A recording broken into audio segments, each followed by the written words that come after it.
Assalamualaikum warahmatullahi wabarakatuh. Selamat datang di channel Review Drakor. Cerita dimulai saat Raja Sukjong dan Okjung berjalan kembali ke pondok. Mereka mendengar suara-suara orang lalu bersembunyi. Sukjong pun mengalihkan perhatian dan meminta Okjung kembali ke pondok. Di pondok, Ibu Okjung sudah disandra. Mereka pun dibawa ke kediaman Nyonya Jo. Sukjong yang mencoba melarikan diri pun terdesak. Lawannya sangat banyak. Tiba-tiba seorang pembunuh jatuh terpanah. Pangeran Dongpyung dan pasukannya tiba. Pasukannya pun langsung menyerang penjahat. Pangeran Dongpyung meminta raja untuk segera kembali. Di kediaman Nyonya Jo marah dan menghukum mereka. Nyonya Jo berniat membakar wajah Okjung. Ibu Okjung panik dan meminta ampunan pada Nyonya Jo. Keributan itu pun terdengar oleh Tuan Jo. Ia keluar dan menghentikan semuanya. Ia pun memarahi istrinya. Istana siap merayakan pesta tahun baru. Semua orang sudah hadir, tetapi raja belum juga hadir. Raja pun tiba-tiba datang. Menteri Ho yang mendalangi pembunuhan raja pun kaget.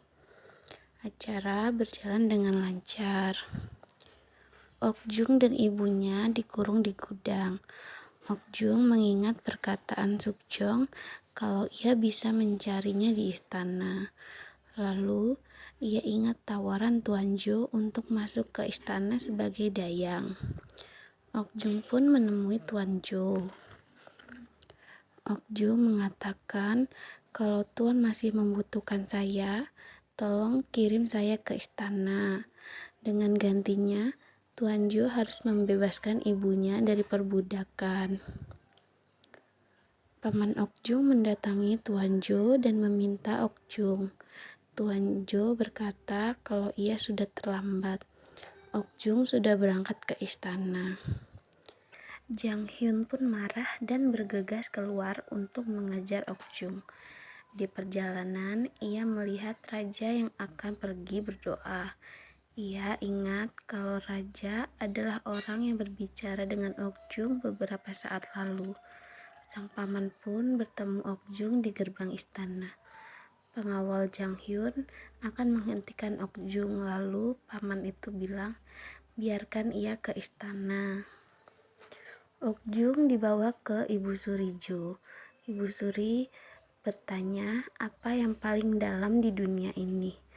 Okjung pun menjawab bahwa hati manusialah yang paling dalam, karena kita tidak bisa mengukurnya. Ibu Suri mengatakan kalau ia boleh pergi, ia ingin istirahat. Okjung pun kembali ke studionya. Pamannya datang dan mengatakan dimanapun ia tetap ada di genggaman pamannya.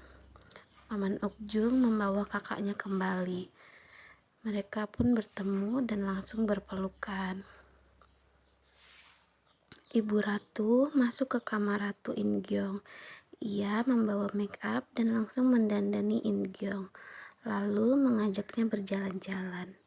Mereka pun bertemu raja. Lalu Ibu Ratu meninggalkan mereka berdua. Raja lalu mendekat dan menarik tangan In-gyong. Mereka pun bermain lempar panah. Raja pun mendekat dan berbisik kalau pernikahan dengan kepentingan politik hanyalah pertunjukan, jadi dia akan segera pergi. Sukjong dan Menteri Ho sedang bermain catur. Menteri pun mengundang raja untuk ke rumahnya karena ia akan mengadakan pesta ulang tahun. Dia berencana membunuh raja di rumahnya. Raja pun bilang akan mampir. Raja dan Pangeran Dongpyung yang sudah tahu rencana Menteri Ho menyusun rencana. Okjung bersiap untuk menjadi dayang istana. Ia diantar ke bagian jahit.